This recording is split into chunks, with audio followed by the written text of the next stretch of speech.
Kami po ang dreamers na minsan nangarap na umangat sa buhay.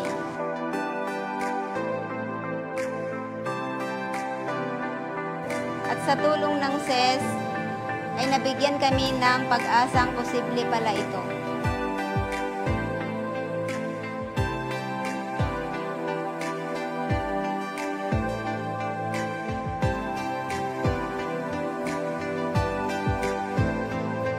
Papasalamat po kami sa DOST, SES, dahil sa kanila, sa tulong po nila, nagkaroon po kami ng pag-asa na makaahon sa hirap.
I'm a DOST scholar. Of course, may additional one-day stipend campus starting this year. Of course, meron kaming 8,000 a month na stipend. I am a DOST scholar. Of course, I work hard for the future and I am proud to be one. We're DOST scholars. Of course, we do outreach programs. We are DOST scholars. Of course, priority kami pag mag-a-apply ng trabaho. Pag practice teacher ka, priority ka sa DepEd at ang rango mo ay Special Science Teacher 1 at ang pasweldo mo ay Teacher 3. You can also get book allowance, thesis allowance, and even a premium insurance. If you have received the stipend, you can also use it to help and ease the burden of your parents.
Magandang hapon po sa ating lahat.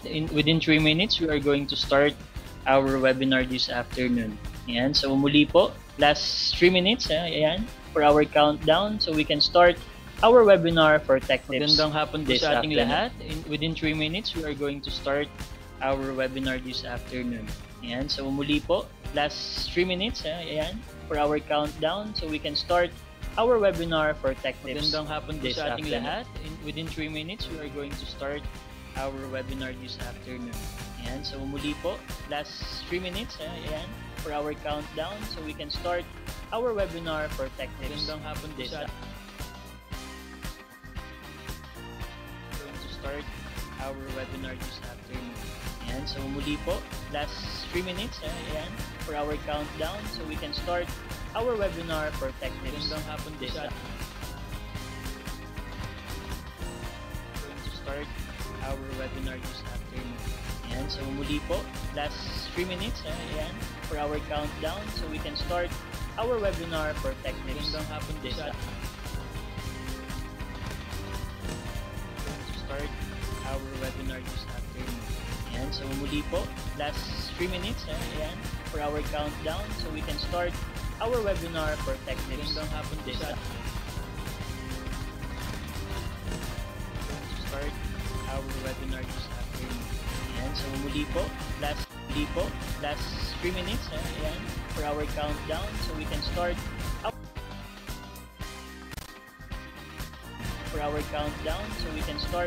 our webinar. Ayan, so muli po, last 3 minutes, last 3 minutes, ayan, our webinar for Tech for our countdown so we can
Let us bow our heads and put ourselves in the presence of the Lord. Dear Heavenly Father, we thank you for gathering all of us today. We thank you for the gift of life and strength that you have provided us all to be part of this endeavor. We seek your forgiveness for our wrongdoings, as we have forgiven those who have done us wrong. May you bestow your guidance and blessings so that we can enjoy and appreciate its significance in our lives. Bless everyone who is present here today. May each one of us be able to share our knowledge, understanding, and wisdom for your glory and honor. May the various activities related to this event be a success through your intervention. All these we ask through your name. Amen.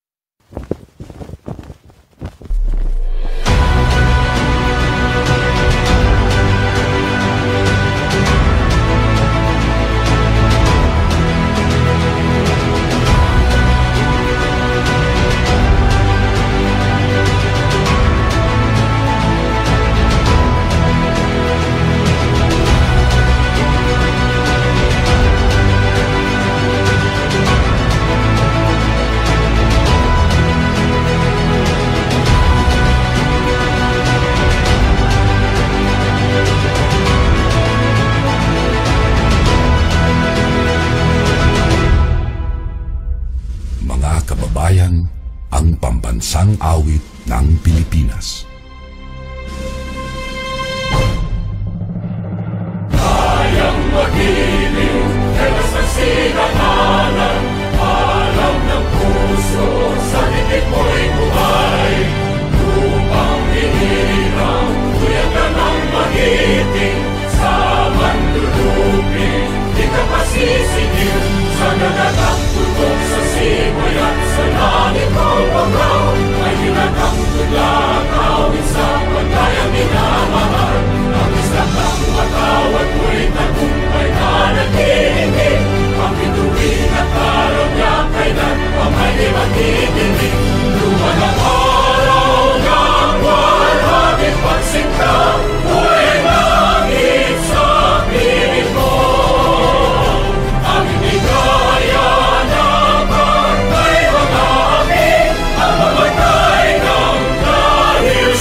Okay, yan. So magandang hapon po sa ating lahat and welcome to the first session ng ating Tech Tips for 2025 titled Tech Tips number 27, Webinar Orientation and Calibration of Weighing Scales for MSMEs and LGUs. Ayan, so I hope everyone is ready na dito sa ating webinar this afternoon because we have more than 200 na nag-register para sa ating orientation webinar ngayong hapon. So ayan, sa mga hindi po makapasok sa ating Zoom, again, we are also live sa ating Facebook page at Department of Science and Technology Office, Tarlac.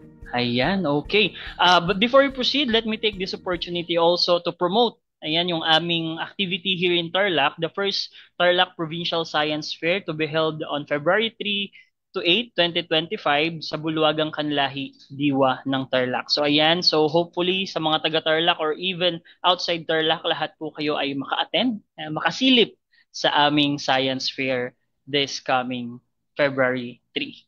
Okay, so if you are ready, can you type 1? Ayan, sisimula naman tayo sa ganito natin. Can you type 1 sa mga ready na para sa ating webinar? Okay, ayan. So, ready ng lahat.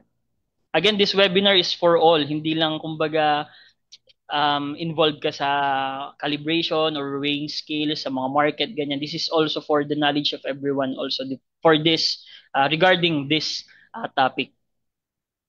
Okay.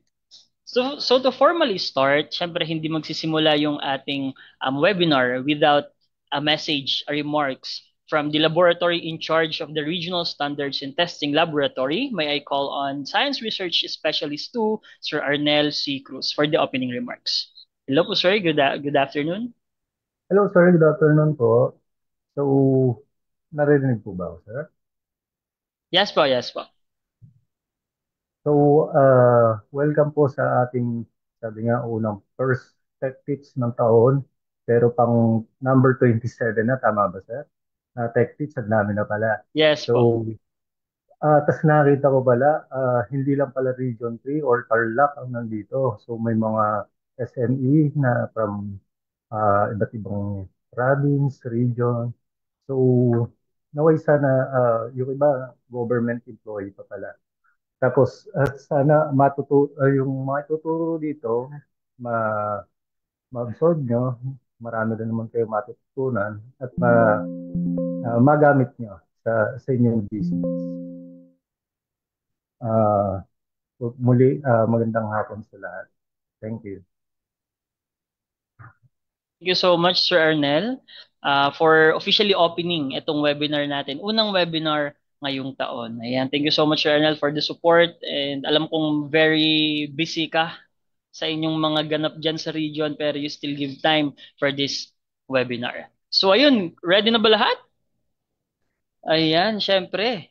Sisimulan na natin ang ating tech tips, ang ating una na webinar for this year. So may I call on the Technical Manager for Calibration and Instrumentation Laboratory of the Regional Standards and Testing Laboratory sa ating regional office, the OST Regional Office. May I call on Mr. Randy S. Jimenez to discuss our topic this afternoon. Magandang hapon po sa ating lahat. Thank you po for the opportunity na makapagbigay ng konting knowledge about calibration ng mga weighing devices. Then before, sir, mag-start na ba tayo? Yes po, sir. Can you, po yung sa camera? Para makita yung kapugian natin. Ay, ayan. Yata. Okay po. Ni-reset namin. Okay po, sir. Hindi pa naman open. Okay. Or for technical errors. Pasensya na po, hindi po ako techie. Yan. Kita na po ba, sir? Yes po, ayan po. Hindi ako pogi eh. Anyway, maraming salamat po again for letting us to share a little knowledge about calibration of weighing devices. Then before we start, in behalf of our Regional Director, Dr. Juro Cesar Sicat, yun po, maraming salamat po. Sana may share kami kahit konting knowledge lang about this online seminar. To start, ako, kinakabahan ako kasi first time kong mag-conduct ng online. Ang training namin puro face-to-face. Kaya beside me is Engineer Ivan Pritsagmit. Calibration officer din siya ng Meteorology Laboratory. He will help me out to conduct this seminar hanggang... Sir, ilang oras ba kami? Sir, 2 hours, 2.5 hours, ganun. Okay, sige. Sir, start na po tayo. Sir Van.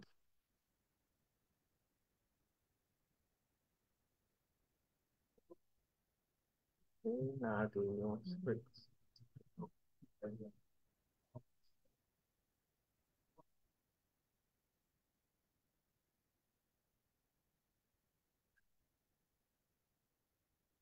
Screen. Ayan, again po, no, sa mga hindi po makapasok sa Zoom ng mga kasamahan natin, we are also live sa ating Facebook page at Department of Science and Technology Office Tarlac. Thank you. Okay. Sir, nakikita na ba yung screen namin? Yes po, sir. Okay. Hey. Okay.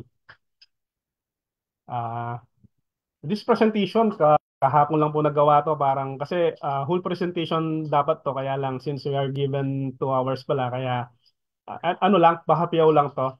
Then at the end of the seminar, sana ma-convince namin yung mga MSMEs and LGUs and other SUCs na makapagturo sa kanila about or makapag-share a little knowledge about calibration ng mga instrument.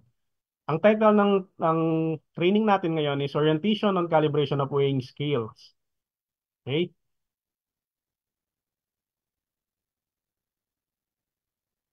Yan. Naglagay kami ng objectives to deliver the importance of calibration. Kasi napaka-importante ito. Sometimes hindi lang natin sigurong napapansin. Pero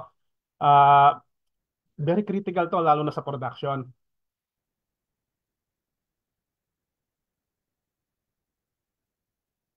Then, siyempre to start, laging nandiyan to itong meteorology. Hindi to yung study of yung weather for, halimbawa sa weather, yung meteorology. Iba to. Si meteorology is a science of measurement and its application. Pag sinabi nating science of measurement, medyo may kalaliman. Okay? Include all aspect, both theoretical and practical with reference to measurement, whatever their accuracy, and in whatever field of science or technology they occur. Then, two of the important organization of measurement, meron po tayong OIML. OIML is the International Organization of Legal Metrology, an intergovernmental organization was established under a diplomatic treaty signed in Paris on October 12, 1955 to promote the global harmonization of legal metrology procedures that underpin and facilitate international trade. Okay? Ito po, valid siguro dito sa OIML na to, yung ang purpose nito is magkaroon po tayo ng ng parang uniformity, lalo na sa mga LGU kasi we talk about legal metrology. Hindi katulad sa mga ibang private laboratories. Sa legal metrology kasi may pina-follow tayong law na kailangan pag hindi siya pumasa, may mga consequences doon na kailangan siyang subject for, halimbawa, sa mga LGUs. Yung mga gamit, hindi siya pwedeng gamitin pag hindi sila pumasa doon sa requirement. Kasi may legal requirement po siya. Unlike po sa mga private companies, MSMEs, importante sa kanila is malaman nila yung accuracy ng mga timbangan nila, example mga timbangan, mga oven, para magawa nila yung yung kinakailangan kumbaga na sa production nila, ma-assure nila yung accuracy and goods ng product na ginagawa nila. Okay?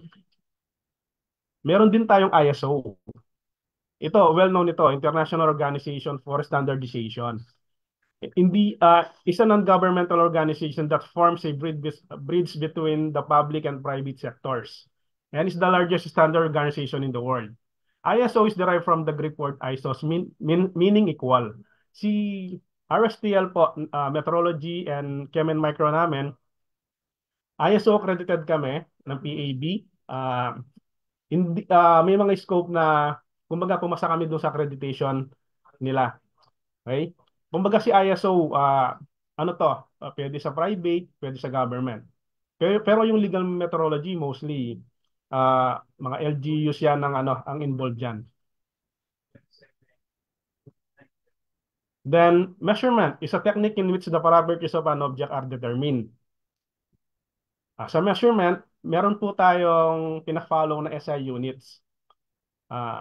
Siguro, hindi ko lang sure kung may gumagamit pa ba ng English system sa mga participants na nag-attend ngayon. Mostly, ang ginagamit natin is SI. Ang SI,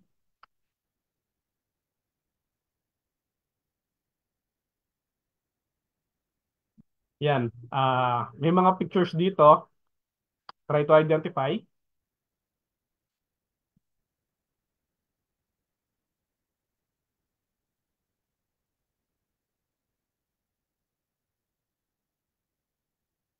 Yan.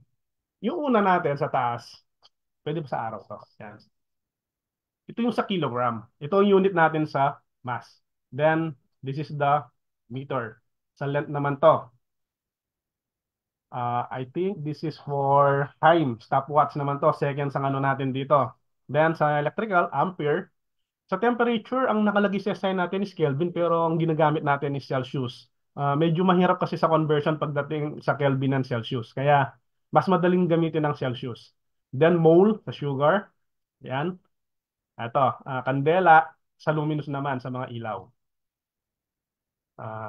Para mas madaling maintindihan, ito po sila. Ang meters for measure of length, kilogram is measure of mass, second is measure of time, ampere is measure of electrical current, then kelvins, measure of thermodynamic temperature, moles, measure of the amount of substance, candelas, measure the amount of luminous intensity. Okay? Yan po yung mga symbols nila sa may left side ko. Then, calibration is an example of measurement. Bakit po natin nasabi? Kasi sa calibration is simply the comparison of instrument performance to a standard of known accuracy. Naggagawa tayo ng measurement from sample to standard, pinagko-compare natin, nakakakuha tayo ng value. Kaya kung ano po, ma-recall nyo yung definition natin sa measurement, measurement is to obtain a measurement of an object. Then, meron po tayong verification. Nilagay namin yung verification kasi, ang meaning ng verification is establishing the truth, accuracy, or validity of something. An action that establishes the truth of something. Bali po kasi sa mga LGU, may pina-follow tayong procedure na PNS. Then sa laboratory namin, may pina-follow kami na Euramet CG18. Yung PNS kasi, naglagay siya doon ng pass or fail. Yung pass or fail na yon, parang ano yun kumbaga, Philippine standard, gawa siya ng DTI, then applicable siya sa mga LGU, then, pwede rin sa mga pwede rin sa mga private sectors. Kaya lang, sa LGU kasi, pag nakita niya na lumampas ka doon sa limit, pwede i-confiscate yung gamit. Kasi hindi katulad doon sa Euramet, ilalabas mo lang yung performance ng halimbawa, isang instrument like timbangan, then bahala na si customer paano niya i-apply. Kasi pwede mo naman kasing makuha yung tamang timbang or sukat basta nag-apply ka ng correction. Pero kay PNS, sinabi niya, pag lumampas siya dun sa limit, hindi siya pumapasa dun sa standards. Okay? Ang mga measurement standard natin, ang definition po nila, sila yung mga artifacts, instrument that stores, embodies, or otherwise provides a physical quantity that serves as the basis for measurement of the quantity. Has the better accuracy than the instrument equipment being calibrated. Then, traceable to recognized national or international standard laboratories. Kumbaga, mas higher siya sa mga kinakalibrate natin. Hindi kasi tayo pwedeng mag-calibrate ng 1:1, meaning, halimbawa, example is the resolution. Kumpara sila ng resolution, may hirapan tayo ma-identify kung sino yung mas tama or may kulang o sobra na sukat. normally sa standard sa mga reference standard or measurement standard, calibration standards, we apply the accuracy ratio. May pina-follow kaming 2:1, pero ang recommended is 4:1. Much better is 10:1. Ibig sabihin, makikita mo talaga yung discrepancy ng performance ng dalawang instrument. Then calibration standards refer to reference material or devices used in the calibration process to ensure the accuracy and reliability of measurement instrument or system. Okay. The part of metrology which treats unit of measurement, method of measurement, and measuring instrument in relation to mandatory and technical rigor requirement, that is legal metrology. Yan, may mandatory requirement po siya. Kaya pag hindi nami-meet yung nakaset, hindi siya pumapasa doon sa requirement. Sa atin din sa Pilipinas, meron tayong Republic Act 7394 and DOE Department Circular 2017-11-0011. Kaka-revise lang po nito. Ito yung fina-follow ng LGU.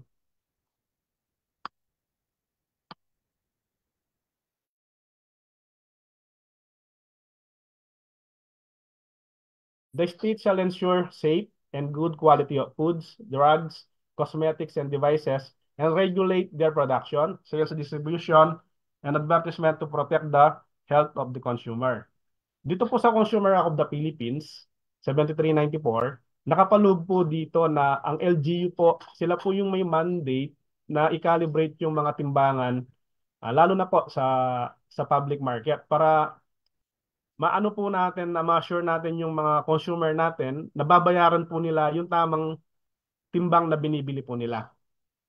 Then, ang alam ko dati, hindi ko sure, correct me if I'm wrong, pero alam ko dati nakapaloob din dito si sa fuel, sa petroleum product. Pero anyway, makikita natin dito. Iniwalay kasi siya ni DOE. Dito sa amin sa San Fernando, pati yung mga LPG refilling station. Pinupuntahan din sila ng mga LGUs po dito. Si DOE naman, promulgating a revised rules and regulation governing the business of retailing liquid products. More on fuel petroleum product po siya. Under po siya ng DOE. Naglagay po kami dito ng economic benefits of legal metrology.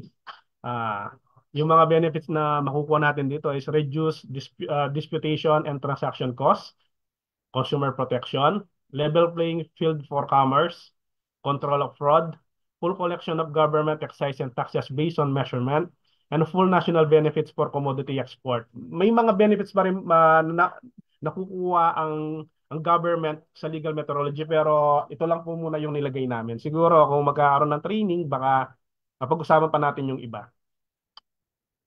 Then, ito, konting history lang about measurement. Sa mga hindi pa naka-attend ng training, normally, lagi ito yung pinipresent namin.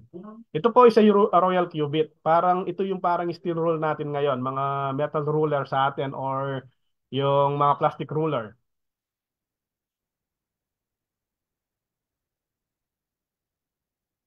Yan. Nagsimula sila sa Egypt. Egyptian use a royal cubit as the standard of length measurement. It was the distance from Pharaoh's elbow to his fingertips. Then, alam naman natin, sinasabi nila, perfect cone, sabi, ang mga pyramids. Kasi, ginagamitan sila ng royal cubit to measure the pyramid stone. Ibig sabihin, hindi iba-iba yung ginagamit nila na or siguro meron silang maraming cubit, royal cubit na pinasusukat sa mga to. Then,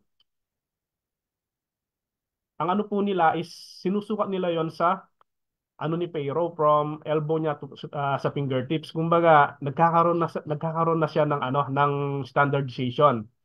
Then, isang pa rin, mga Romans, sila nag-introduce ng unsya and milya. Si unsya, kung familiar kayo, yung 1 inch, dinerive yan sa width ng human thumb. Ito, ganito po. Yun.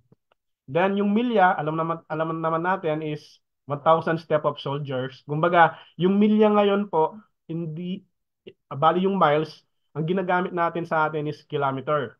Magkaiba po yun. May trivia lang dati doon sa expressway na hindi daw calibrated yung pinansukat doon sa speed ng sasakyan kasi hindi naman daw lumampas doon sa speed limit.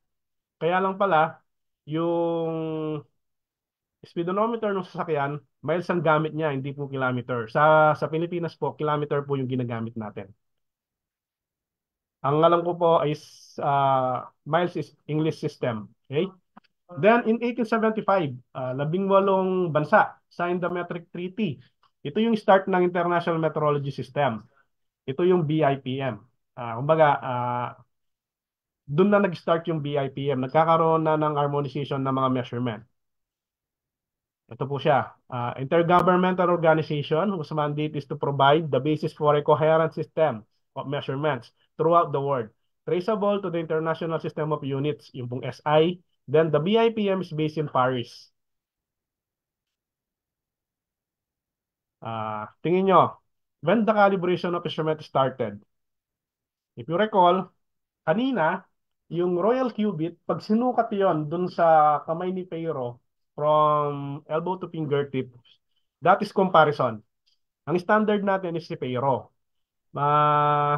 May mga kwento-kwento na sa mga natin ako na training, pag daw hindi siya nasukat, pagka full moon, may parusa. Kamukha sa atin, pag hindi nakalibrate yung isang instrument at nakita halimbawa ni DOE or DTI or ni LGU, pwede silang subject for halimbawa, kailangan ipakalibrate pag hindi nagawa, may penalty na ginagawad. Sa kanila po, pag hindi yata nasukat doon sa kamay ni Fero, parang pupugutin yata. Yun po ang kwento. Pero try din yung tignan sa internet, baka totoo po yung sinasabi nila. Okay? Then, ito po, dito na tayo. Pahapyaw lang yan dun sa mga basic concept. Kung magkakaroon man ng training,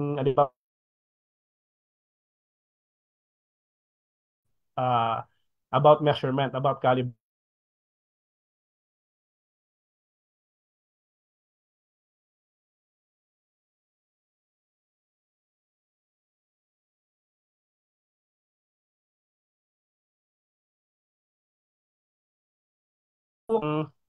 Isang standard kay BPS, dito namin dinerive yung calibration po ng mga weighing scales. Normally kasi for class 3 and 4. Pag sinabi class 3 and 4, kasama dun yung mga weighing scale. Ang problema po dito sa BPS natin, parang hindi naisama dito ang mga digital. Na alam naman po natin sa mga palengke, marami na pong digital ang gumagamit or majority yata sa mga timbangan nila is digital na po. Ito po, nagsimula siya noong 1989. PNS 23 1989, mabibili po to sa DTI. Mga pictures lang po na ito po sa may left side ko sa taas. This is the training in Nueva Ecija. All LGU. Alam ko all LGU po ng Nueva Ecija. Then, yung may nakikita nyo yung regional standard ng testing laboratory, tsaka yung tatlo kami dito. Recently lang po to, last December, first week of December, RSTW ay namin sa may Muñoz. Nag-offer po kami ng calibration doon.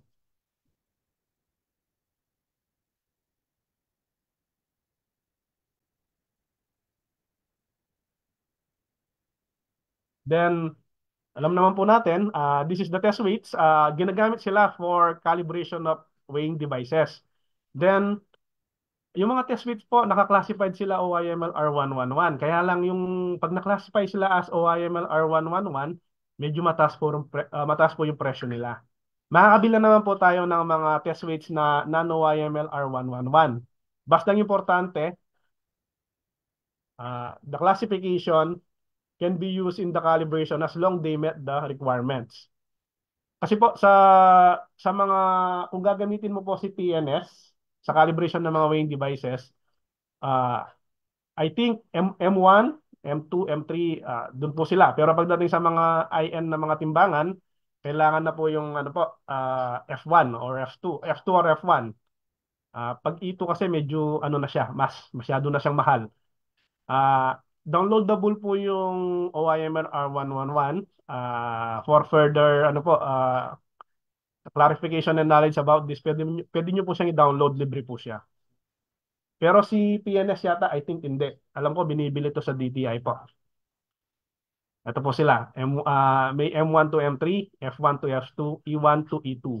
Ang pinakamahal po yung E1 to E2. Makikita nyo po sometimes pare-pares po itsura niyan. Pero pagdating sa accuracy, true calibration certificate po nila, makikita nyo po yung pagkakaiba.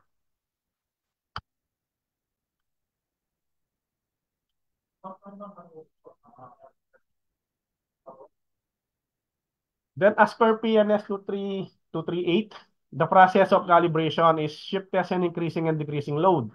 Hindi nyo po makikita si repeatability test doon, kaya lang napaka-importante po nito. Kasi sa repeatability test pa lang, ang timbangan pag hindi na siya repeatable, say halimbawa 1 nominal value or 1 weight lang ang ginamit mo, hindi niya nakukuha ng paulit-ulit, paiba-iba. Siguro, pwede mas malalapit, depende sa resolution. Pero pag malalayo, ibig sabihin, dun sa weight na yon hindi na maganda ang performance ng timbangan. Possible, sa mga ibang nominal value niya, baka apektado na rin. Then, repeatability test, ginagawa po ito ng paulit-ulit. Pinakamaganda po rito is 10 times. Kaya lang, kung halimbawa is 500 kilos yung titimbangin mo, 10 beses ka magtitimbang. Pero depende yan kung ano yung, kasi naglagay kami ng ano, parang spelling mo. Naglagay kami ng, sa procedure namin, above 100, 3 times na lang siya. Then shift test, ito yung ano, pag-check ng weighing pan ng timbangan, doon sa buong weighing pan niya, i-check siya from, ang naka-specify kasi kay PNS is front, left, back, right. Kumbaga, sa mga sa mga ano ba paano ba i-describe to? Kumbaga sa weighing pan, kung makikita nyo sometimes, 'di ba yung mga nagtitinda, lagi sila doon sa isang pwesto. Hindi ko naman sinasabi na alam nila na lamang sila doon kasi ang timbangan dapat normally pag nagtimbang ka, sa center ka lagi. Kaya nilagay ni PNS yung shift test para makita kung halimbawa sa bandang doon, kamukha ba siya ng timbang sa gitna, sa bandang harapan, sa bandang left side. Ang purpose kasi noon is para makita natin kung yung performance ba ng timbangan, lalo na sa mga flat na weighing pan, kung tama ba pag timbang mo doon sa hindi ka naka-center. Yun po yung purpose ng shift test. Then, may increasing and decreasing load. Dito yung i-check mo yung timbangan from 0 to maximum. Kinlasify ni PNS from 1/4, 1/2, 3/4, and maximum. Kumbaga, sa isang unit, i-check siya ng 4 nominal values. Kung halimbawa, ang 10 kg, i-check mo siya sa 2.5, then 5, 7.5, and 10. Ito yung permissible error na sinasabi ko kanina sa legal metrology. Pag ang timbangan is 30 kg or less, dun sa 1/4 capacity niya, halimbawa 7.5, nagkaka-error ka ng 1 graduation. Ibig sabihin, bagsak ka dun sa standard ni PNS.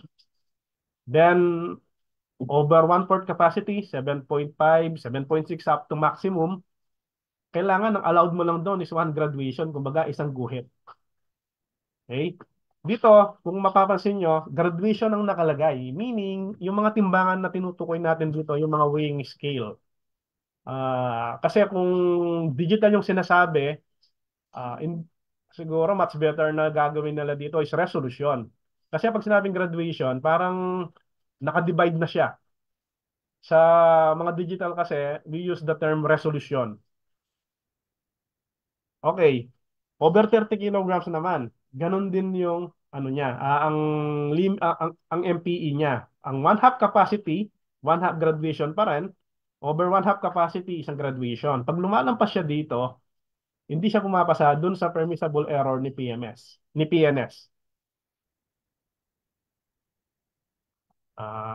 Drawing lang siya, wala kaming video na prepare. Yan po. Una, sa number 1, wala siya laman. Then, increasing na po to, increasing load. Sa number 2, halimbawa, 20 kilograms yung weighing device natin, lalagay siya ng 5 kilos. Then, sa number 3, magiging 10. Sa number 4, magiging 15. Sa number 5, magiging 20. Then, iuulitin po natin to, pa-decreasing naman. Yan. Simula ng 20, naging 15, 10, 5, up to 0. Okay? Sa shift test naman po, ito po siya. Doon sa may left side, ang requirement po is sub capacity ng weighing device. Nilagyan siya ng 10 kilos, nasa center po siya ng weighing pan. Then, yung number 2, nasa harapan siya ng weighing pan. Nakikita naman po natin siguro yung mga reading niya. Yan. Then, sa number 3, nasa likod siya ng weighing pan. Sa number 4, nasa may left side ko siya. And number 5. Then, ang pag-a-analyze po dito, or pag-evaluate po dito, kukunin yung difference niya ay maximum difference niya from different location. Then, titignan siya dun sa ayun, balik ko lang po Diyan. Kung pumasya sa increasing and decreasing pero bagsak siya dito sa permissible error ng PNS, hindi pa rin siya pumapasa doon sa standard ni PNS. Ito rin po yung gagamitin na maximum permissible error to evaluate the shift test po ng weighing device.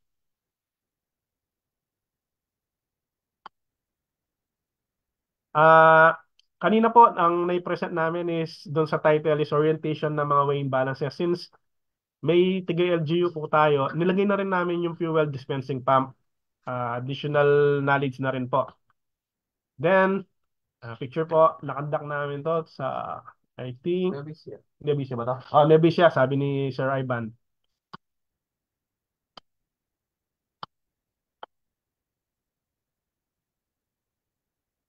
The process of calibration verification was conducted using the Department Circular 2017-11-0011 under Section 21 under delivering and dispensing pump. Sabi po ni standard, kailangan i-check yung dispensing pump sa slow rate, medium flow rate, and fast flow rate. Gamit ang, nasa left side po natin, that is the standard capacity measure. Well known siya sa calibrating bucket. Pero pag sa calibration po kasi nito, pina-follow namin si Euramet CG21. Ang pangalan po niya is internationally is standard capacity measure or test measure. Hindi na binabanggit yata doon si calibrating bucket. Then, ito pong mga test measure as per standard, calibrated dapat siya ni DOST. Yan, ganyan po yung ginagawa during calibration.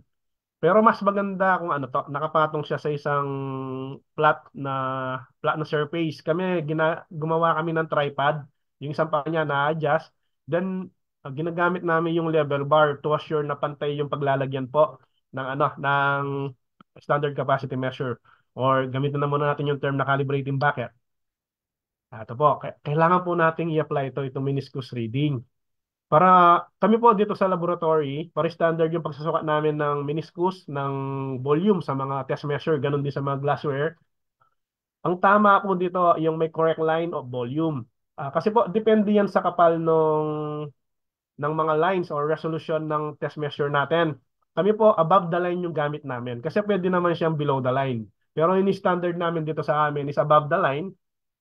Then, yung proper reading po, kailangan perpendicular or nakasenter ka dun sa linya po ng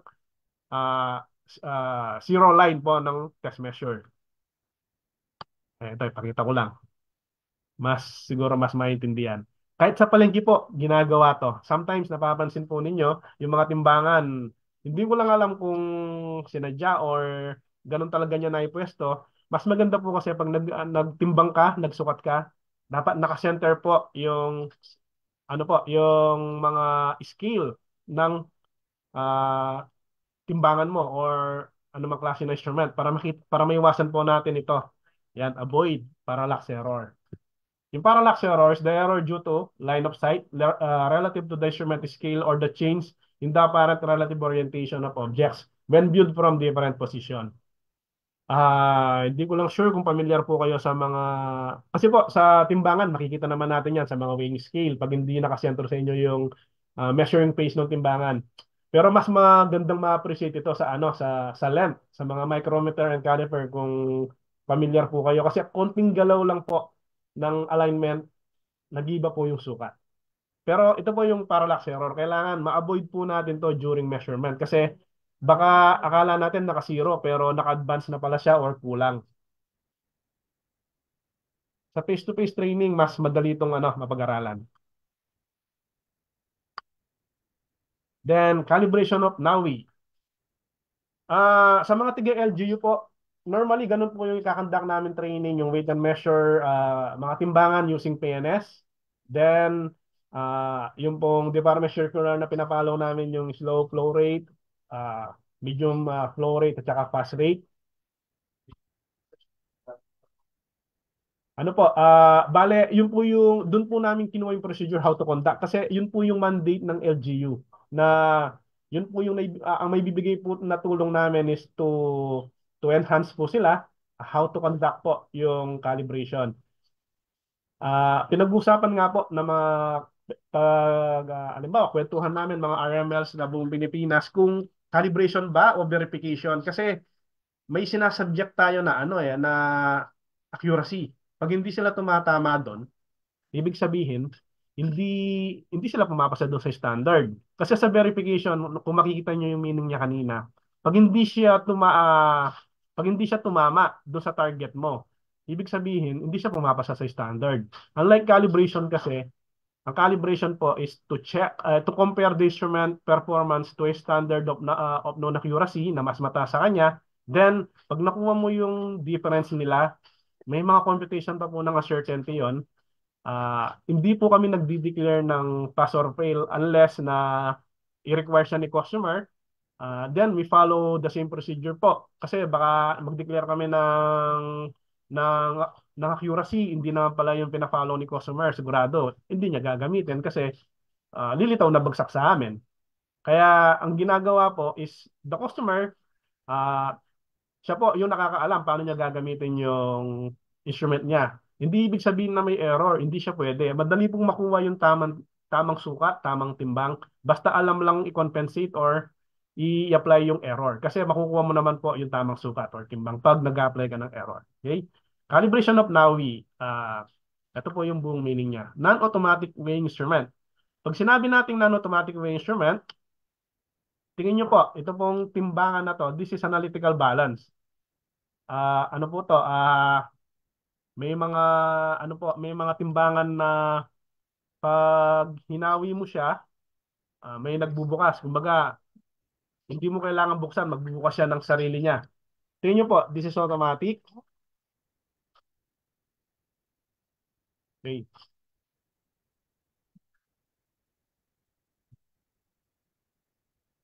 Ito pong timbangan na to, though akala natin pag IN automatic, no? Hindi sila automatic.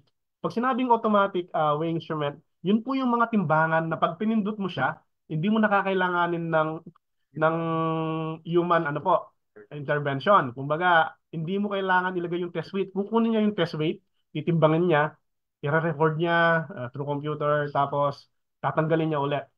As long na ikaw ang nagpapatong ng test weight sa timbangan, po sila, non-automatic po sila. Kahit na anong accuracy pa yan, kahit na gaano kataas ang accuracy, basta may human intervention siya, they belong to NAWI, non-automatic measurement. Okay? Yung mga ganitong klaseng timbangan po, pinakamababang klase na test weight na gagamitin mo dito is F2. Pero we recommend po F1. Yung pong F1 and F2, yung po yung classification sa OIML. Or kung hindi man sila OIML classification, basta yung accuracy ng F1, may chart po doon. Dapat tignan natin na pasok yung yung requirement. Kasi ang ganda ng timbangan mo pero ginagamitan mo ng M-series, hindi mo ma-maximize yung yung ganda o ang mahal ng timbangan na binili mo. Dapat pag bumili ka ng mahal na timbangan na mataas ang accuracy, gagamitin mo dapat sa mas halimbawa critical na pagsusukat, hindi yung siguro yung 1 gram na malaki yon. We're talking about milligram, something point something milligram. Pag ganito mga klaseng timbangan. Kasi kung bibili ka ng timbangan, pag-aralan muna ano yung application. Kasi sometimes pare-parehas po yan, pero depende sa requirement mo. Kung ang requirement mo naman, 1 gram naman yung pinakamaliit mo, huwag kang bibili ng analytical balance. Masyado siyang mahal. May mga timbangan na mas mura na applicable dun sa requirement mo. Katulad din po ng mga test weights, ganun din siya. Sometimes, kung makikita nyo, pare-parehas yung itsura, pero pag tinignan mo yung accuracy niyan, hindi pare-pareho. Ibig sabihin, hindi pare-parehas din yung presyo.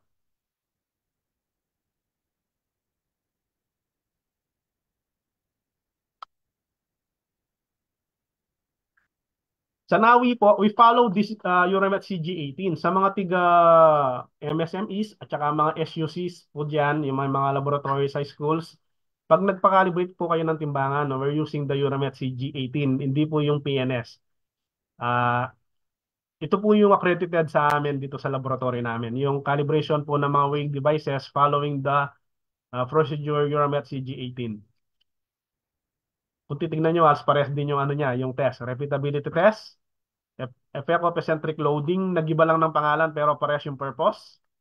Then, errors of indication, ganun din siya, increasing. Pero hindi po namin in-apply yung decreasing. Puro increasing po kami dito sa errors of indication. Ganun din siya, kung binasa mo si Euromet, i-divide mo siya equally dun sa from 0 to maximum. Pero since ang customer, baka hindi naman niya gagamitin yung mga sakto na value na dinivide mo ng equally, pwedeng mag-request ang customer kung ano yung mga test points or mga nominal values na gusto niyang ma-check. Sa procedure po na ginawa namin, we include that po. Kaya pwedeng mag-request si customer kung ano yung mga values na gusto niyang pa-indicate sa certificate. Hindi na kami naglagay ng ng drawing about doon sa Nawi. Halos parehas lang naman siya. Okay? Then, important things to consider in handling instrument. Kumbaga, mga tips lang po to. Minsan, pag sobrang pagod na siguro or hindi natin napapansin, baka mapapabayaan natin yung mga standard kasi mahal po yung mga standards na binibili natin. Kailangan po may proper maintenance sila. Ang una nilagay namin, calibration standard, kailangan po nasa proper storage. Halimbawa, mga boxes or cabinets.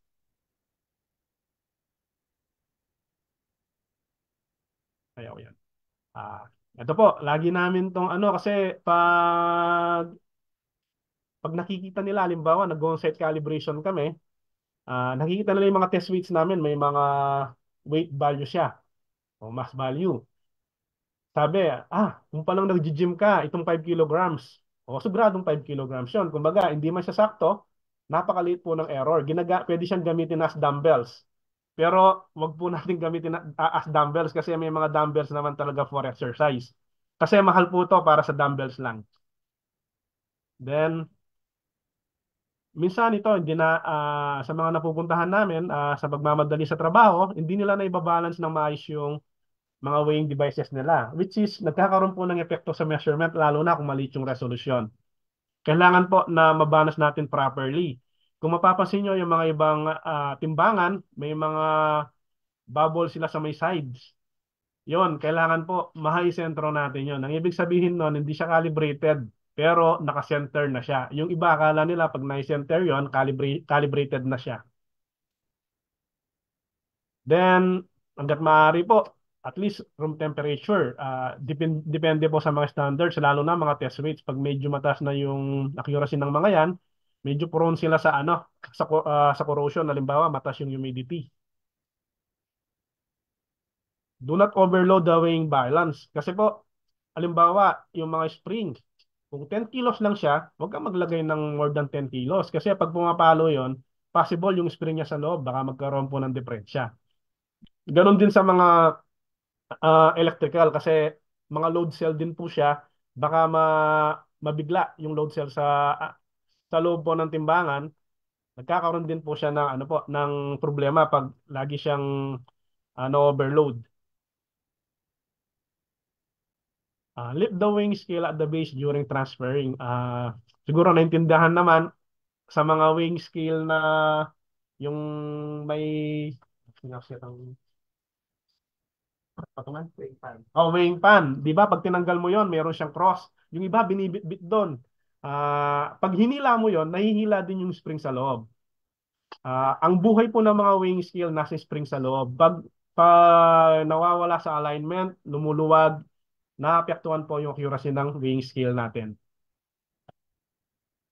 Do not apply sharp blows to the balance during weighing. Ito po, ano lang to, halimbawa, pag nagtimbang ka, wag mo naman siyang babagsakan. Alalay. Kasi kahit ang tao, pag binagsak mo, masakit sa puwet, di ba? Ganun din po yung mga timbangan, di lang nakakapagsalita. Normally, yun po yung nakikita namin dahilan ba't nawawala sila sa accuracy. Then, exercise the weighing devices before use. Ibig sabihin, kung ang maximum capacity niya is 10 kilos, i-check mo muna siya sa 10 kilos para halimbawa yung mga spring at saka yung mga load cell niya, may exercise. Kung sa basketball, di ba, bago naman ng game, may warm up muna. Okay? Mga tips lang po to para ano po sa pag-handling natin ng mga instrument. Nilagay namin is more on mga timbangan, pero sa mga ibang instrument, meron ding mga proper handling pag ginagamit po sila. Kaya lang more on timbangan tayo ngayon, kaya ganito po yung mga example namin. Benefits of regular calibration of the instrument. Una-una, siyempre, known yung accuracy ng instrument natin. Pag known yung accuracy ng instrument mo, siyempre, makaka-assure ka na maganda yung quality ng mga products mo, di ba? Then, pag comply with the requirements. Pag nakakomply ka sa requirements, ibig sabihin, pwede kang mag-operate. Kasi sometimes, pag wala ka pang kasama sa permit yung calibration, hindi ka mabibigyan ng permit to operate po yung business. Siyempre, pag nakakomply ka sa mga requirement, madali kang makatrack ng customers kasi nakikita nila na itong company na to, nakaka-assure tayo na okay yung mga produkto nila. May mga customers po kasi kami na kaya sila nagpapakalibrate daw kasi ang unang tinatanong ng mga customer ay ng mga kliyente nila, customers nila is ano po, calibrated ba yung mga gamit ninyo? Kaya kahit hindi siya requirement in business, halimbawa sa kanila, ginagawa nila requirement kasi panghatak po ng mga customers po nila. Then safety. Napaka-importante po nito kasi kung halimbawa siguro ilagay natin sa mga medicine, sa gamot. Yung timbangan mo, ang laki pala ng error. Then nagtitimpla ka na, nagpo-formulate ka ng gamot. Baka nasobrahan na pala, kawawa yung customer. Kasi may isang pagkakataon na hindi na-calibrated yung isang instrument, baka hindi kayo familiar, mga dial gauges. Ang ginagawa nilang produkto po yung mga butas pinaglalagyan ng diode, halimbawa sa mga ATM, yung PC board, yon. Hindi calibrated yung unit, yung instrument nila, ginagamit nila to produce po ng products nila. Na-rejectan sila ng maraming products. Ang ginawa para lang hindi masayang, pinapunta nila yung isang staff nila sa Cebu para pinaluwag yung butas. Mga pin gauges po yung ginagamit na ng instrument doon. Kumbaga, para hindi sayang, po pwede pa naman siya, kaya lang masyadong makaksaya. Hindi lang po tens, more than sa 1,000 yung mga yung butas na in-adjust mo niya para magamit lang yung mga products na ginawa nila for the PC board po ng isang ATM machine. Then, preventive maintenance. Kumbaga, pag calibrated ang gamit mo, parang nakakapag-preventive maintenance ka na. Ibig sabihin, nami-maintain mo yung performance or yung ano po ng gamit natin, mga measuring instrument natin. Kumbaga, sa calibration kasi makikita talaga dito kung okay ba yung unit o hindi. Pag may mga problema na yung unit, sometimes, kung hindi nakita sa preventive maintenance, makikita yung sa calibration. Records of performance of the instrument. Through calibration, makikita mo yearly kung ano yung nagiging performance ng isang instrument. Ibig sabihin, kung halimbawa bumigay na siya, sulit naman pala yung halimbawa yung brand na to. Dahil may record ka na maganda yung maganda yung performance niya through calibration, pwede kang bumili ulit ng panibagong gamit na ganung model. Kumbaga para bang assure ka na pag ganito ulit na brand ng ginawa mo o binili mo, pinurchase mo, sigurado ka na yung performance niya hindi nalalayo doon. Okay? Yun lang po, marami pang benefits ang nagagawa ng regular calibration ng mga gamit. Ito po, yung babae na may hawak na dumbbell. Ito po yung dumbbell talaga for exercise. Then, yung mga test weights po natin, lalo na yung mga malilitang value. Pwedeng baka yung iba, nakita nila pakalat-kalat, gawing patungan ng paper sa lamesa nila or gawing laruan kasi pag nakita mo to, ang cute eh. Then, yung sa may right side ko, ito po, wag i-overload yung timbangan natin. Okay? Then, fundamentals in calibration. Naglagay po kami dito ng accuracy and precision. Yung iba, accuracy and precision, sabi parehas ang meaning. Tignan po natin. Okay? Are they the same? Sabi niya, si accuracy is the degree of closeness of the result of measurement with the true value of the measured quantity. Ang sinasabi dito, si accuracy, kung gaano kakalapit dun sa target or tamang sukat. Then si precision naman is the agreement of the result of the identically performed measurement. Ibig sabihin, pag sinabing identically performed measurement, isang ano ka lang, isang value ka lang. Tinitignan mo siya kung gaano siya ka-precise. Sometimes precision siya, pero hindi siya accurate. Okay? Kung titignan nyo yung meaning niya, agreement of the result of identically performed measurement. Hindi niya sinasabi kung gaano siya kalapit dun sa accuracy. Okay? Pero pag tinanggal mo yung ION, nilagay mo na precise, parang nagiging ka-meaning niya si accurate. Okay? Then, accurate and accuracy, hindi pa rin sila parehas application. Si accurate, ang ibig sabihin, sakto, exact, no room for error. Si accuracy, gano siya kalapit dun sa tamang sukat. Then si precise and precision, ganun din. Si precise naman, pwede, pag tinignan mo sa net, ako, minsan pa nagtitingin ako sa net kung ano yung another meaning niya, ang pinapakita na meaning is exact. Si precision, identically perform measurement. Mas maganda, isang ano ka lang dapat dito, isang point ka lang, para makita mo kung gaano siya ka-precise. Paulit-ulit na nandun siya lagi, tumatama, malayo sa target mo, ibig sabihin, precision siya. Okay? Hindi lang accurate. Bigay tayo ng example. Yan. Tingin nyo ano yan? That is accuracy. Halos nandun siya sa yellow eh. Hindi siya precise. Ito po yung precision. Malayo sa accuracy, pero dun lagi siya tumatama.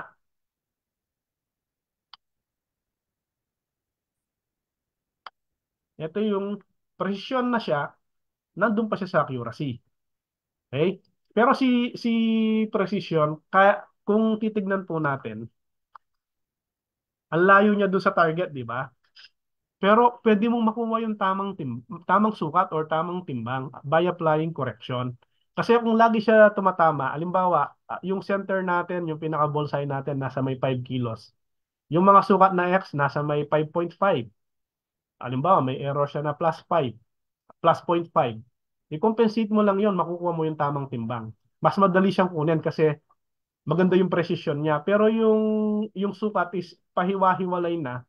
Mahirap nang kunin yung accuracy kasi hindi mo alam kung saan talaga yung tama. Para makita mo yung may compensate mo yung tamang sukat. Dadami yung measurement mo kung saan talaga siya tumatama. Yun ang problema pag malayo na sa accuracy yung gamit. Akala nung iba hindi na pwedeng gamitin. Through application po ng correction, kahit malayo sa accuracy, basta precise na yung precision niya maganda, kung talagang doon siya lagi tumatama, madali nating may tatama yung sukat o timbang through applying correction. Sa training, tinuturo po namin yon sa face-to-face training. Yan. We can say precision complement to accuracy. Diba? Kasi pag maganda yung precision, ma-attain mo pa rin yung accuracy, mag-apply ka lang ng correction. Balik mo lang doon sa metrology. Sa metrology kasi, ito, una is legal metrology, engineering dimensional metrology, electrical metrology, and physical metrology.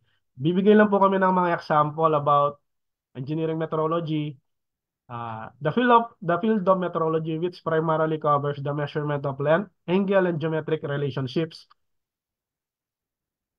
Ito po yung mga instrument example, mga caliper, electronic distance meter, dial gauge, and many more. Mas maganda, pinaka-calibrate po ang mga yan kahit bago. Sometimes, yung iba, akala nila kung mo bago, hindi na kailangan ipa-calibrate. Hindi po tayo nakasiguro na baka yung requirement natin, maliit yung requirement natin dun sa accuracy natin. Kahit bago yung unit, sometimes yung iba may nakakalusot, may mga errors din na malaki sila do bago yung unit na nabili mo. Yan, ito po. Sa may left side ko, that is dial gauge. Sa machining po siya ginagamit normally. Then yung center, yung boss. Ito po yung upgraded ng tape measure, distance meter. Ito po yung laser na tinatawag nila. Okay, then yung kulay silver is the caliper. Lahat po yan kaya namin i-calibrate dito sa metrology po, sa RSTL. Then, the field of metrology which primarily covers the measurement of electrical quantities. Example po nito, multimeter, ammeter, voltmeter, many more. Tayo po kaya, hindi rin namin na itatanong yung pinagme-measure nila ng ano namin sa kuryente. Kung calibrated kasi mismo sa amin dito sa laboratory, medyo mahal po kasi yung instrument dito, mga standards, kaya sad to say, wala po kaming service for electrical metrology. Sana magkaroon ng pondo, may electrical engineer naman kami, madali niyang mapag-aaralan para yung mga instrument dito sa region na about electrical metrology, ma-accommodate namin para ma-assure yung public na yung mga ginagamit dito is sa ating region is assured tayo na tama sila. Then physical metrology, medyo malawak po to. Primarily covers the measurement of mass, volume, density, pressure, and temperature. Example po ng sa mass, mga test weights, weighing devices, weigh bridge. Siguro po, pag nagta-travel tayo, sometimes nagrereklamo tayo bakit laging sira yung daan. Sometimes po, yung mga dumadaan na mga trucks, hindi na capacity nung highways natin o mga road natin yung bigat po nila, kaya bumibigay yung mga daan natin. Tinitimbang po yung mga truck through way bridge. Sa mga expressway natin, ang ginagamit nila is yung per axle. Yung way bridge kasi isang mahaba siya na weighing pan, isasakay doon yung truck, titimbangin kung ano yung timbang. Kung makikita nyo po sa halimbawa sa mga bridge natin may nakalagay na halimbawa 50 tons, 30 tons, yun lang ang capacity ng bridge natin. Ngayon pag lumampas doon dapat hindi siya pwedeng dumaan doon kasi sisirain po niya yung tulay natin. Then sa pressure naman, mga pressure gauges, relief valve, pressure switch, itong calibration ng pressure gauge, napakasimple po niya. Pero ito ang sa pinakadelikado. Sometimes, ginagamit natin yung pressure gauge natin, nagpe-pressure siya, hindi na nagre-reading yung pressure gauge mo hanggang sa, siyempre, pag nag-overpressure yan, sasabog yan. Simple calibration lang po sa pressure gauge, pero ang laki po ng epekto nito pag hindi nagawa. Sa mga taga-LGU, ito po yung test measure or calibrating bucket. Yan. Tapos mga probing tank. Yung mga probing tank, ito po is 10 liters. Pag lumampas na siya ng 20, nasa 50 na, probing tank na po yung tawag. Pero pinalaki lang po yung test measure. Yun po yung itsura ng probing tank. Yun po yung ginagamit namin sa calibration po ng mga tank truck po. Yung mga nagde-deliver ng mga gasolina ng petroleum product sa mga gasolinahan po. Then this is temperature. Instrument.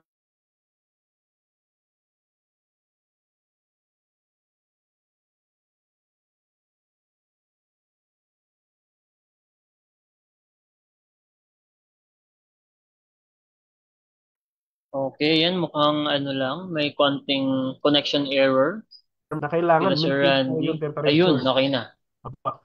Nawawala ba kami? Ayan sir, medyo naglag kanina, pero okay na ngayon. Okay na. Thank you, sir. Thank you, sir. Okay na. Okay. Then, ito lang po. Some of the instrument need to be calibrated used by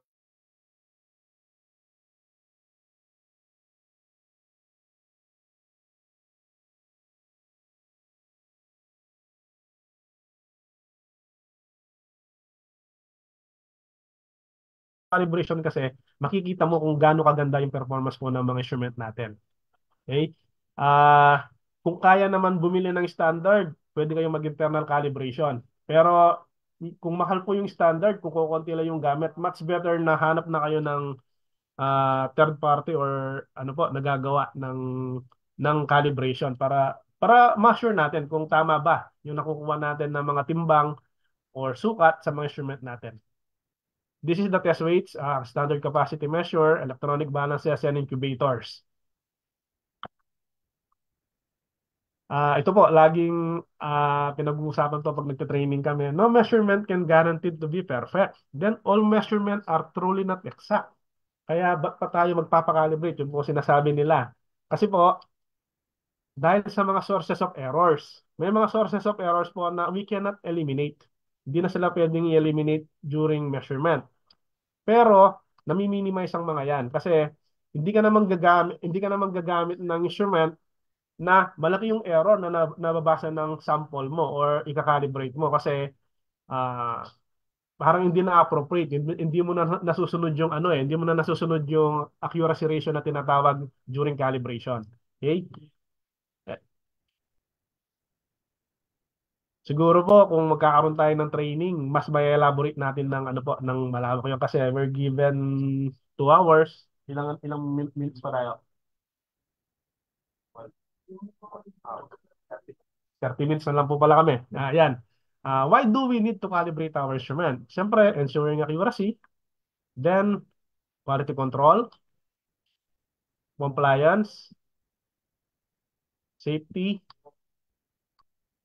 and instrument maintenance. Ito po yung natin na nagigain natin pag nakakalibrate po yung mga instrument natin. Siguro, baka madadagdagan pa yan. Yan muna yung nailagay namin. Then, tech tips, siyempre, pag kailangan, para ma-sure natin na maganda yung production natin, dapat may regular calibration tayo. Then, visual inspection. Through visual inspection po, nakikita mo yung yung unit mo kung okay pa o hindi. Kasi kami dito sa calibration, bago namin i-receive yung sample, visual inspection pa lang makikita na namin kung okay ba yung unit o hindi. Kasi may mga parameters kami na tinitignan kung pwede silang i-calibrate o hindi. Kasi kung sa visual inspection pa lang, hindi siya na-check ng maayos, kawawa naman si customer, lalo na kung nakapagbayad na siya, napakahirap kung i-retrieve yung pera pag may deposit na po sa treasury. Sa DOS3 po, pagka bayad po ninyo, ang payment is diretso na po sa treasury. Kaya sinisiguro po namin hangga't maaari na makakalibrate yung unit kasi ang hirap pong mag-retrieve ng pera pag may deposit na. Then, maintenance and cleanliness, level position and zero knob. Yung pong zero knob ng mga timbangan, hangga't maaari, free po dapat yon na nagagalaw natin. Pag hindi po nag-zero yung timbangan natin, lalo na sa mga analog, yun po yung way para may sakto natin sa zero. Sometimes yung iba, siguro pag hindi naalagaan ng maayos, napakahigpit na siya, hindi na siya pwedeng pihitin. Ang nangyayari po, hindi mo may zero yung timbangan, kaya kung gagamitin mo siya, kung ano man yung idinagdag niya o ibinawas, laging kasama na yun sa suka. Okay? Then, avoid overloading. Alam naman po natin kung ano yung mangyayari pag na-overload lagi. Okay? Itong avoid drops and vibration, subject to para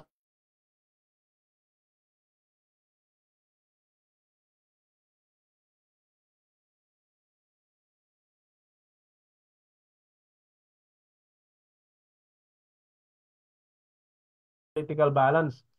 Pag nabuksan mo yan, nandun yung aircon, sigurado, hindi siya mag-stable. Parang nagtitimbang siya ng hangin. Kaya hanggat maaari, iwasan po natin kung saan po nakatapat yung aircon. Okay? Then, proper handling and storage. Through proper handling and storage, mapapahaba mo yung lifespan ng instrument mo or mga standards mo. Kasi, ah hindi ko kasi sila basta-basta lang inilalagay sa isang tabi or what. Kasi po, pag may mga ibang gumagalaw dyan, di naman nila alam kung ano po yung essence nun. Ang mga test weights mo, kung nagagasgas, kung mahal yung pagkabili mo, pag pinakalibrate mo yan, nababawasan ng timbang, nababawasan yung quality niya. Tapos, yung kung halimbawa, OYML classified dyan, siyempre, ang laki ng binayad mo, tapos, nadidegrade yung standard mo. Tapos yung mga, diba, mga caliper, micrometer, yung nasagi, bumagsak, napaka-critical po nung alignment po nung mga yon, apektado po yung accuracy nila. Kaya mas maganda, yung proper handling po, lagi nating i-subject sa mga instrument natin. This is the training MMSU from Mariano Marcos University sa Ilocos Norte. I think, tama? Yeah. Yan po, mga participants mo namin sila. Yung naka-silver po dito, yan po si Engineer Sagmit. 3 days to, di ba? Yan po. Industrial calibration naman to. Ang ang na-discuss po namin dito is mga weighing balances, mga test weights, pressure gauges, and temperature. Yan. Forma ni Ivan, no? Sa ngayon po, sa buong Region 3 na muna, ay hindi, kasama Region 4 pala, no? Region 3 and Region 4 NCR, DOSC3 po yung nagka-calibrate ng mga speed gun nila sa mga expressway. Sa may left side ko po, ito yung Tiplex, SLEX, hindi SLEX, Skyway, Start Always. Ano po to? SMC. SMC yan. Sa may right side ko naman, ito po yung Cavitex. Sa may side naman po to ni Sir Manny Pangilinan. Cavitex ba to o Calax? Cavitex. Cavitex. Sige, Cavitex. Okay. Then, this is the training po sa LGU ng Nueva Ecija. Halos lahat po ng LGUs po ng Nueva Ecija. Then, this is sa PCC po. Kasama ko naman si Engineer Katakutan, yung katabi ko na naka-white. Okay. Yun na po lahat for now. Ngayon, kung may mag-avail po ng service namin ng calibration po ng weight and measure and industrial calibration, feel free po. Lagi po, willing tumulong po si DOSC3 sa requirements po ng LGU and MSMEs in behalf of Dr. Sikat po.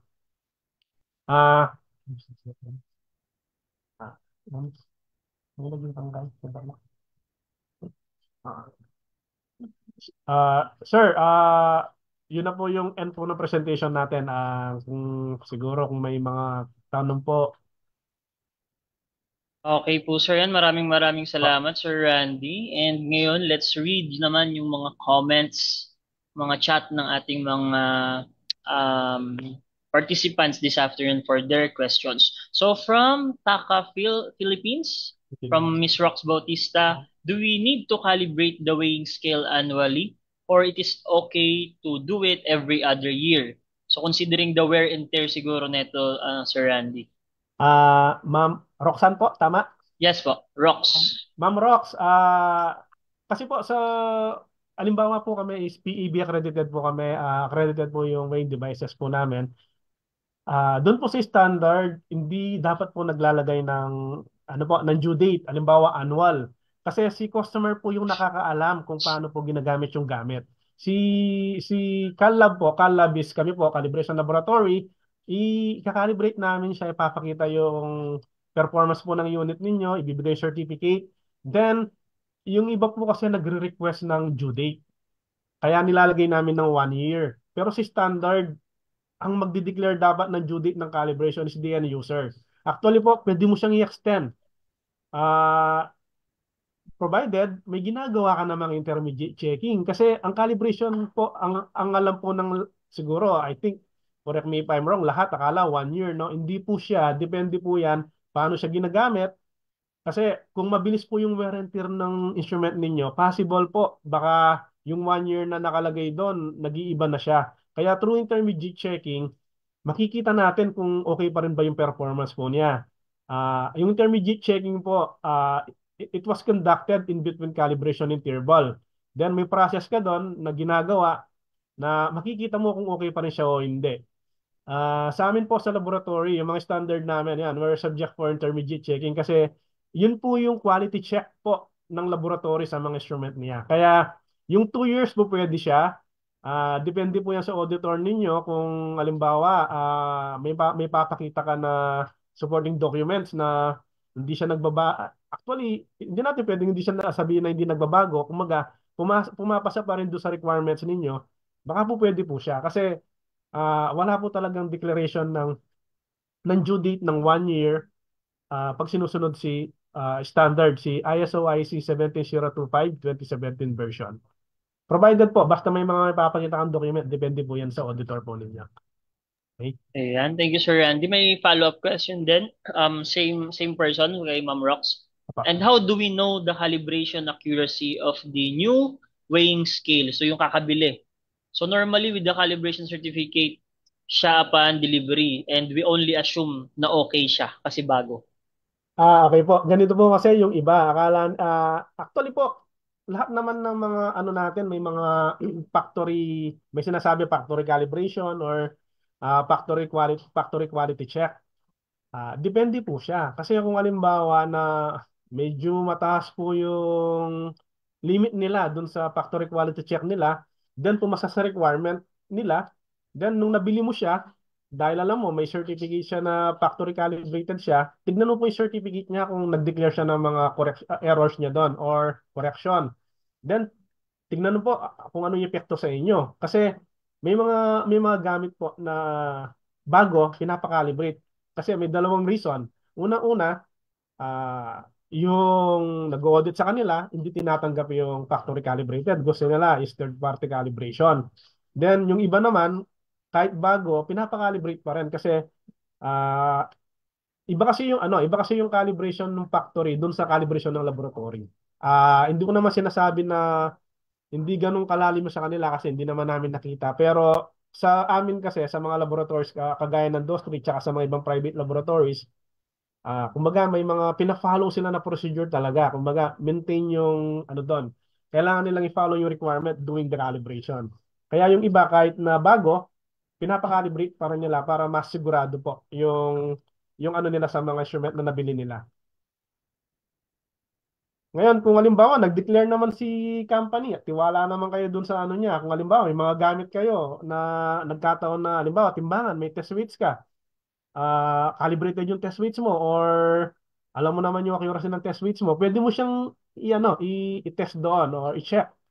Kung nakukuha naman niya yung weight ng test weights mo na walang error or maliit yung error pasok sa requirements mo, it's up to them. Kasi si DOS3, hindi siya kamukha ni LGU, DTI, DOE na mandatory na kailangan sinasabihan yung mga halimbawa, mga establishment or customers na kailangan i-calibrate yan. Tayo kasi, pag lumapit sa atin at kaya natin ibigay yung service, yun po.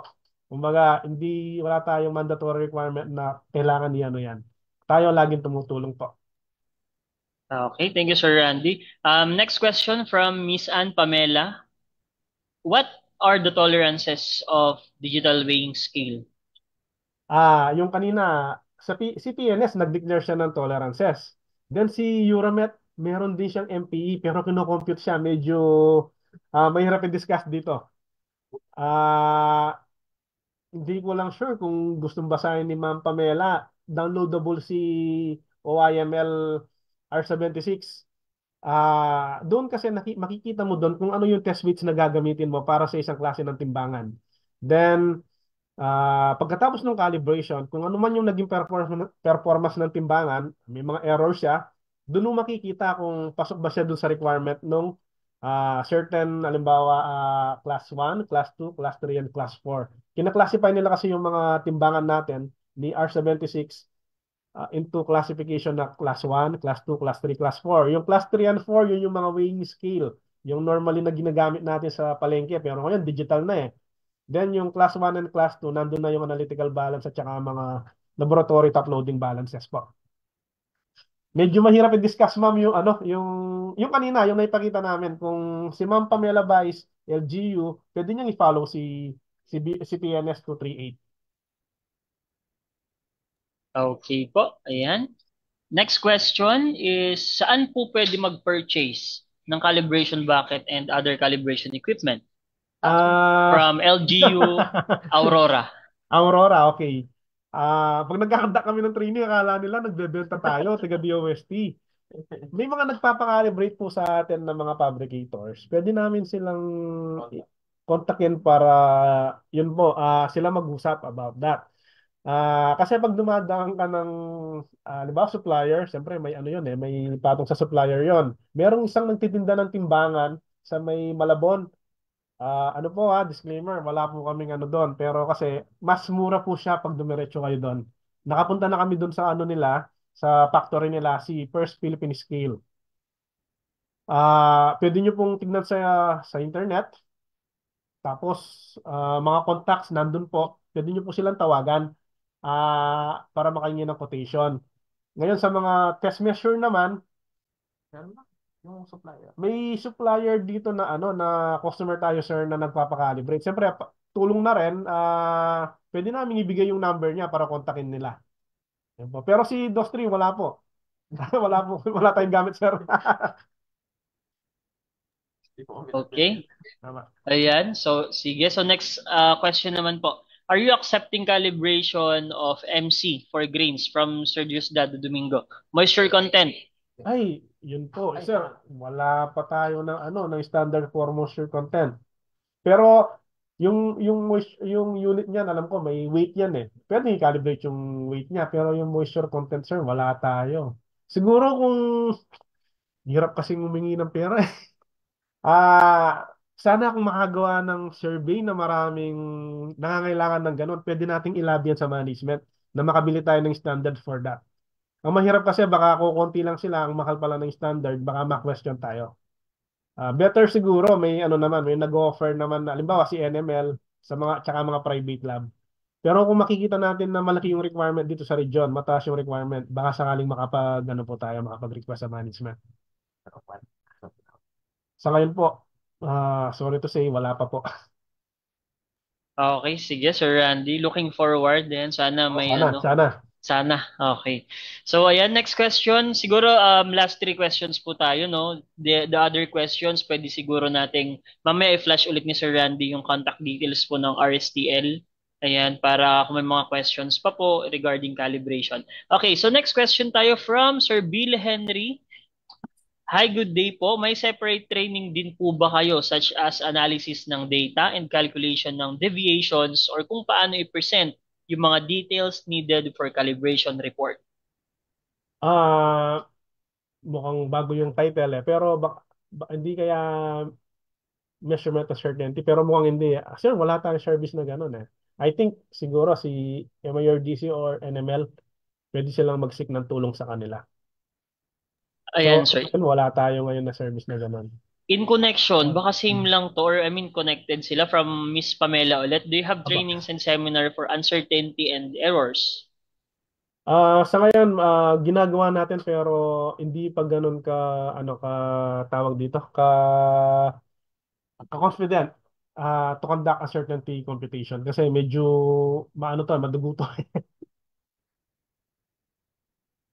Okay, so yan, no more. Do you have more questions po? In 5, 4, last question. Sir, may 3, nakita lang ako dito, sir, na yung ayan. si Sige, Sir, sir. ano ba, ma'am? Ma'am Rox. Si Ma'am Rox, nasa calibration certificate po siya ng 1 year lang. Pinapatanggal ko, hindi daw po pwede. Sa atin kaya yon?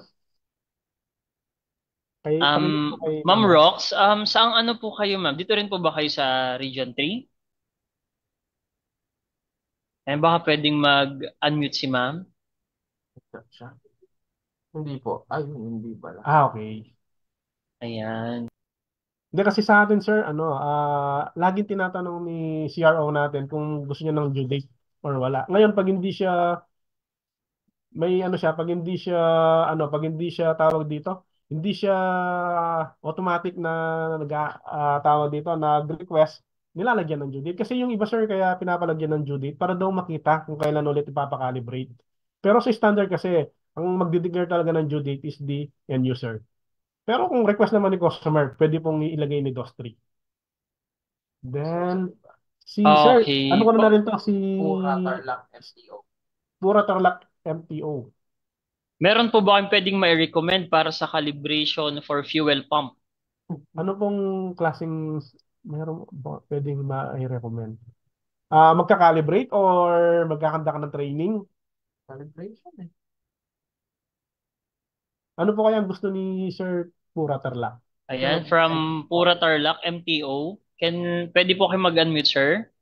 Ayan, ask natin mag-unmute po si sir or si ma'am. Ay, calibration. Calibration daw po. Nag-request sila ng calibration.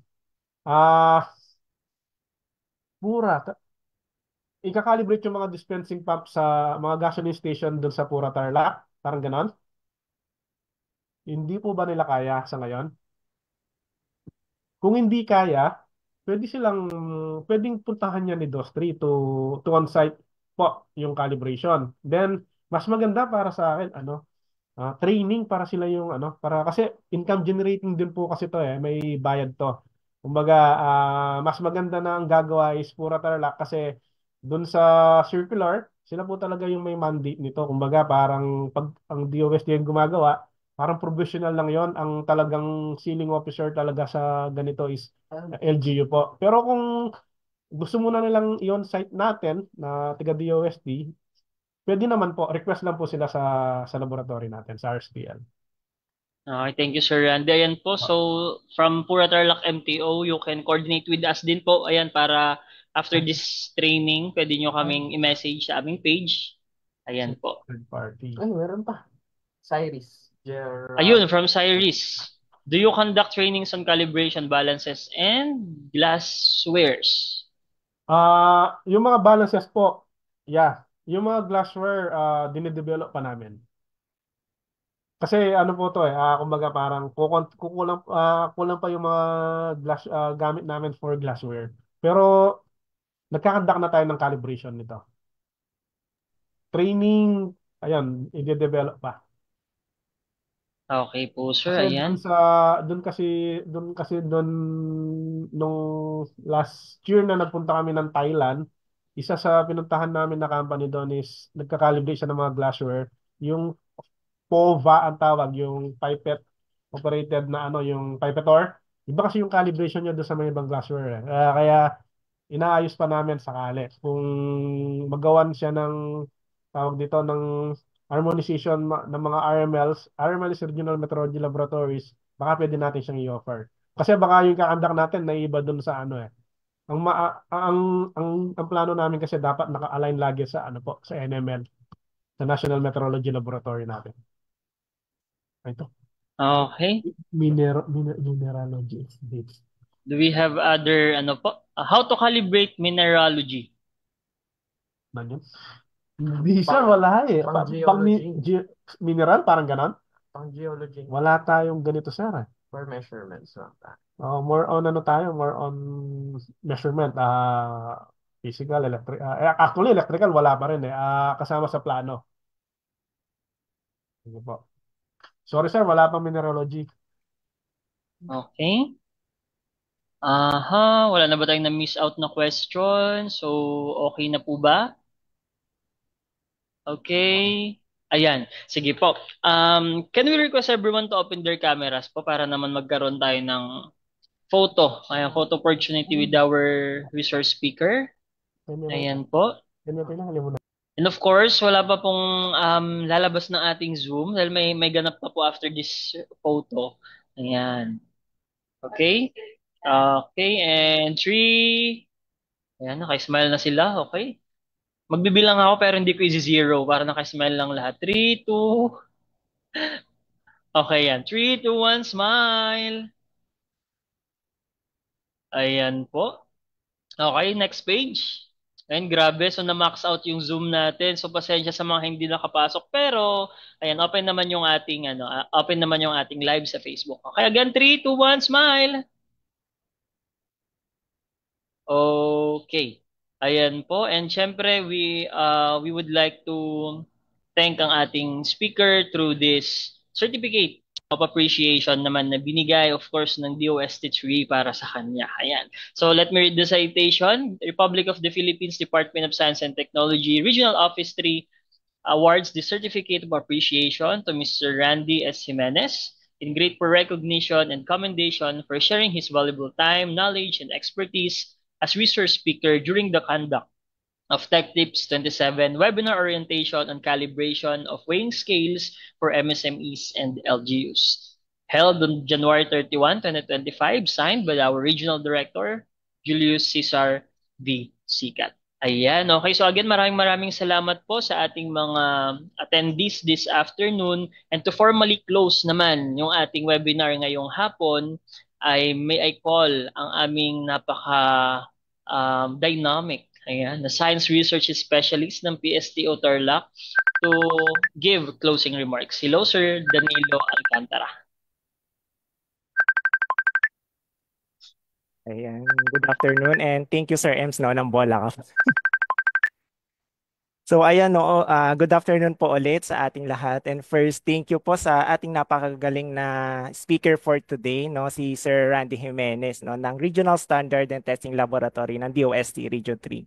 So sabi niya kanina no, medyo kinakabahan pa daw siya pero very chill lang naman pala siya nung nagdi-discuss na siya nung topics no about sa calibration and instrumentation. And of course, thank you din po sa ating mga speakers, sa ating mga participants na nandito pa rin hanggang ngayon, yung ating mga MSMEs, LGUs, and national government agencies all over the Philippines. No? So nationwide po no, yung nag-attend sa atin ngayon para sa ating webinar orientation on calibration and weighing skills. So napakadami po nating learnings no, for this afternoon, no, including po yung harmonization of measurements, international system of units, and legal metrology and its economic benefits, the verification, inspection, and sealing of weighing scales, the benefits of regular calibration of instruments, and proper handling and storage, and many more po, no? So, I hope po, no, sa ating, lalong-lalo na sa ating mga MSMEs or yung ating mga negosyante, itong webinar orientation po natin this afternoon ay nakatulong po no, para sa inyong mga negosyo at syempre sa ating mga LGUs din no, para sa kanilang mga pinapatupad about dito sa calibration. So for ano po no, more SNT updates no, i-follow lang po natin ang Facebook page ng at Department of Science and Technology Tarlac, and kita-kita po ulit tayo sa mga susunod pang tech tips. At sa mga Tarlacenyo po dyan at yung mga malapit po dito sa Tarlac, ini-invite po namin kayo no, sa aming first Tarlac Provincial Science Fair na magaganap po on February 3 to 8 sa Diwa ng Tarlac dito po sa Tarlac City. No? So kita-kita po tayo next week sa February 8 po yung aming opening. So ayun, thank you po ulit for attending this webinar orientation. Ingat po sa ating lahat. Maraming salamat. Ayan po, maraming salamat po sa ating mga participants this afternoon, and we are hoping to see you sa ating next na Tech Tips this February, of course, and dahil monthly to. So maraming salamat po, and thank you again sa RSTL ng DOST Region 3. Salamat po, salamat. Sana may natutunan po.